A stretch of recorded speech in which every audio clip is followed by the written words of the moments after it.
Lisons la déclaration du prophète, Ézéchiel 37, 1-2. La main de l'Éternel fut sur moi.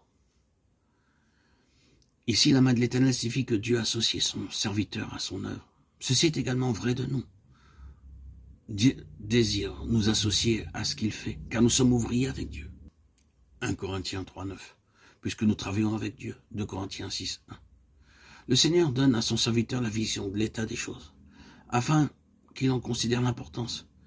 Sa constatation est celle d'une situation quasiment impossible, d'un état de mort absolue. Ils étaient fort nombreux, ils étaient complètement secs. Nous voyons également Néhémie arrivant à Jérusalem comme un homme mandaté par Dieu, en vue d'accomplir une tâche très lourde. Après quoi, je me levai pendant la nuit avec quelques hommes, sans avoir dit à personne ce que mon Dieu m'avait mis à cœur de faire pour Jérusalem. Néhémie 2,12. La première chose qui lui vint à cœur de faire est rendue par le témoignage qu'il en donne. Je sortis de nuit, considérant les murailles en ruine de Jérusalem et réfléchissant à ces portes consumées par le feu. Néhémie 2,13. Je montai de nuit et considérai la muraille. Néhémie 2,15. Le point est donc de voir ce que Dieu voit et comment il voit. En effet, notre compréhension de l'état des choses doit reposer sur une connaissance intérieure donnée par la vision ou une révélation.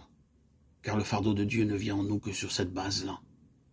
Nous ne pouvons en vérité travailler au plein sens du terme, à moins que nous ayons vu ce que Dieu voit et ce qu'il veut faire. Beaucoup de prières sont très souvent le fait d'une compréhension toute objective des choses ou des situations, mais ne relèvent pas de la vision donnée par le Seigneur lui-même. Cela ne peut jamais produire de fardeau. Toutes ces situations montrent des impossibilités. Il en est de même en ces jours de la fin où l'état actuel du peuple de Dieu que nous sommes est mis en lumière par le message adressé par le Seigneur à l'Église qui est à la Odyssée. Apocalypse 3, 14 à 19.